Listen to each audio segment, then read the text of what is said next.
अस्सलाम वालेकुम। मैं मेरे पापा ने उन्होंने फालज हो गया 2 साल हो गए ने, जुबान ते भी पै गया, लत्त भी पै गया। ਅਸੀਂ डब्बे धो के गुजारा करने अपना। पेस्ट्री वाले डब्बे, केक वाले पेस्ट्री वाले नहीं। इन्हें भी एक डब्बा है पेस्ट्री वाला। मकान किराए दा है, उत्थे ਅਸੀਂ रहने। एक मेरा भाई है, मेरी अम्मी फैक्ट्री 'ਚ ਕੰਮ ਕਰਦੇ। ਇਹਦੇ ਨਾਲ ਸਾਡਾ ਗੁਜ਼ਾਰਾ ਹੁੰਦਾ ਹੈ। 100 ਮੇਰੇ ਅੱਬੂ ਨੇ ਵੀ ਪਹਿਲੇ ਕੰਮ ਕਰਦੇ ਸੀ, ਨਾ ਮੇਰੀ ਅੰਮੀ ਵੀ ਮਜ਼ਦੂਰੀ ਕਰਦੀ, ਅਸੀਂ ਵੀ ਮਜ਼ਦੂਰੀ ਕਰਨੀ। ਗਰੀਬ ਆ, ਕਿਰਾਇਆ ਨਹੀਂ ਸਾਡੇ ਕੋਲ ਬਣਦਾ, ਸਾਡੀ ਮਦਦ ਕੀਤੀ ਜਾਏ।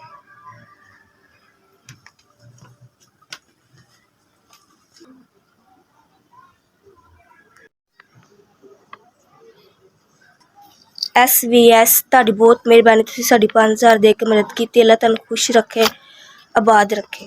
ਅੱਲਾ ਤਾਲਾ ਤੁਹਾਨੂੰ ਤਰੱਕੀਆਂ ਕਾਮਯਾਬੀਆਂ ਦੇ। ਅੱਲਾ ਤੁਹਾਨੂੰ ਸਲਾਮਤ ਰੱਖੇ, ਇੰਝ ਹੀ ਵੰਡਦੇ ਰਹੋ।